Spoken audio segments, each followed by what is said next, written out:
Good evening students. आज हम class 12 का जो चैप्टर है पुष्पी पादपों के शरीर के बारे में चर्चा करेंगे। ये चैप्टर जो है बायो से रिलेटेड है और इसी के बारे में आज हम बता रहे हैं आप लोगों को। पुष्पी का मतलब ये है कि जिन पौधों में पुष्प होते हों ऐसे पौधों को पुष्पी पादप का नाम दिया जाता है।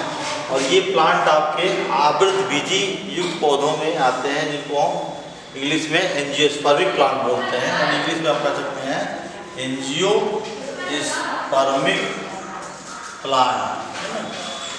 प्लांट। ये ऐसे प्लांट होते हैं जिनके अंदर रूट स्टेम है, लीफ वगैरह पाए जाते हैं और उसके साथ साथ जो है पुष्पों का भी डेवलपमेंट होता है। पुष्पों के साथ फल बनते हैं, फल के बाद बीज वगैरह तरह तरह के जो है परिवर्तन होते रहते हैं। तो एंजियोस्पर्मिक प्लांट की हम बात करते हैं तो एंजियोस्पर्मिक प्लांट के तहत अगर आते हैं तो देखें इसके बारे में। ये अधिकतर जो प्लांट होते हैं एंजियोस्पर्मिक वाले, इनमें दो प्रकार के प्लांट होते हैं। पहला होता है मोनोकाट। मोनोकाट जिसको हम इंग्लिश में मोनोकाट कहते हैं और इंग्लिश में हिंदी में एक बीज पत्री का नाम देते हैं। एक बीज पत्री प्लांट, जिस जैसे हमने कह दिया गेहूं है, मक्का है, बाजरा है, इस प्रकार की जो फसलें होती हैं वो एक बीज पत्री प्लांट में आते हैं। दूसरे जो प्लांट हैं जो स्पर्मिक में होते हैं डाइकॉट। डाइकॉट में जितने भी आप देख रहे होंगे दलहनी जो फसलें होती हैं या तिलहनी फसलें हैं उसमें अधिकतर जो है ये सारे डाइकॉट आ जाते हैं, जिसको हिंदी में द्विबीजपत्री का नाम देते हैं। द्विबीजपत्री प्लांट है ना। तो इसमें ये देखा जाता है जैसे आप सरसों क्या कहते हैं मक्का कह लीजिए, सॉरी चना है, मटर है, सेम है, अरहर है वगैरह वगैरह प्रकार की फसलें होती हैं। सूरजमुखी है, आम है, अमरूद है, ये सारे प्लांट आपके डाइकॉट में आते हैं। तो इस प्रकार से जो स्वर्मिक को भागा जाते हैं वो दो भागों में बांटते हैं, मोनोकाट और डाइकॉट। इसको एक बीजपत्री द्विबीजपत्री का नाम देते हैं।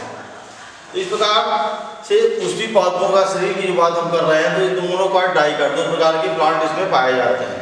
अब स्टूडेंट देखिए ध्यान दीजिएगा आप लोग कि पुष्पी पादपों के शरीर का जो डेवलपमेंट होता है वो रूट स्टेम और लीफ के अलावा जो है जैसे डेवलपमेंट की जो अदर पीढ़ी की जो बात करते हैं तो पुष्पों के द्वारा होता है। पुष्प जो होते हैं हर पौधों के क्या होते हैं रिप्रोडक्टिव ऑर्गन कहे जाते हैं। रिप्रोडक्टिव ऑर्गन्स ये है रिप्रोडक्टिव ऑर्गन, जिसको हम जननांग कहते हैं। किसी पुष्प में ये चीज पाई जाती है और ये पुष्प में दो प्रकार के रिप्रोडक्टिव ऑर्गन्स होते हैं। पहला होता है मेल जिसको बोलते हैं, इसको हम नर जननांग हिंदी में कह सकते हैं, मेल ऑर्गन्स है ना। हिंदी में इसको हम नर जननांग की बात देते हैं। और दूसरा है फीमेल ऑर्गन, फीमेल ऑर्गन इसको मादा जननांग कहते हैं। तो ये हर एक पुष्प में पाए जाते हैं। अब यहाँ पर बारी आती है कि मेल नर जननांग को क्या कहा जाता है ऑर्डिनरी भाषा में, इसको बोलते हैं पुमंग। ये पुमंग का पार्ट होता है नर जननांग और मादा जननांग जो होता है वो उसको हम जायांग की संज्ञा देते हैं। कई किताबों में आपने इसको स्त्री केसर का भी नाम देखा होगा, स्त्री केसर वगैरह। तो पुमंग और जायांग दो ऐसे पुष्प के पार्ट होते हैं जो नर और मादा की बात होती है। अब देखिए पुमंग में जो होते हैं देखा जाए तो पुमंग में पहला पार्ट आपका जो होता है वो है आपका पुकेंसर। उसके बाद है पराग कोश कहा जाता है और नीचे पराग कोश। नेक्स्ट आपका है परागण भी है परागण। ये तीन चीजें जो है पुमंग के अंतर्गत आती हैं। जायांग के अंतर्गत देखा जाए गैनोसियम, इसको इंग्लिश में एनोसियम कहते हैं। इसमें देखा जाए तो इसमें आपका जो पहला है उसको बोलते हैं ओवरी, हिंदी में कहते हैं वो अंडाशय। ये पहला पार्ट होता है नीचे से अगर जाते हैं तो। और दूसरा है इसका वर्तिका और तीसरा पार्ट का होता है वर्तिका। ये तीन पार्ट होते हैं जायांग के अंतर्गत आते हैं। अब देखा जाए तो इसका जो आकार होता है जस्ट लाइक इस प्रकार से आप देखिए, इस प्रकार से आकृति इसकी होती है। ये देख रहे हैं ये अंडाशय, ये जो पार्ट होता है इसको हम वर्तिका का नाम देते हैं। ये वर्तिका है, इसको स्टाइल कहा जाता है। ये पार्ट जो होता है वर्तिकाग्र का होता है और ये निचला जो गोल पार्ट आप देख रहे हैं इसको हम अंडाशय कहते हैं। तो कभी भी कोई परागकण किसी माध्यम से देखा जाए, कि वायु के माध्यम से, चाहे जल के माध्यम से, चाहे कीटों के माध्यम से, या कोई जंतु के माध्यम से आता है, तो पहले वर्तिका को गिरता है और यहाँ पर कुछ समय देकर जनरेट होता है। जैसे मान लीजिए जस्ट लाइक ये परागकण है, तो इसका इस प्रकार से जनरेट कर जाता है और जनरेट करके तब ये जो है इस वर्तिका के द्वारा होता हुआ ये अंडाशय के समीप आता है, तब जाकर के यहाँ पर फर्टिलाइजेशन की क्रिया होती है और तब जाकर यही अंडाशय होता है एक मेच्योर अंडाशय, यानी इसको बोलते हैं हिंदी में हम परिपक्व अंडाशय बन जाता है। यही परिपक्व अंडाशय क्या होता है? फल कहलाता है। किसी भी फल की परिभाषा यदि हम करते हैं तो ये आपसे पूछा फल क्या है, तो what is definition of fruit, तो परिपक्व अंडाशय यानी मेच्योर जो ओवरी होती है वही ओवरी आपकी फल कहलाती है। अब इस फल के अंदर बीज कैसे बनते हैं? फल जब रूप से मेच्योर हो जाता है, फल भी मेच्योर होता है, परिपक्व होता है, तो फल के अंदर कुछ बीजांड जैसी सेल बन जाती है, इसको बीजांड या ओयूल्स कहते हैं। ये बीजांड और ओयूल ये क्या करता है? सीड का निर्माण करता है, तो इंग्लिश में सीड और हिंदी में बीज कहते हैं।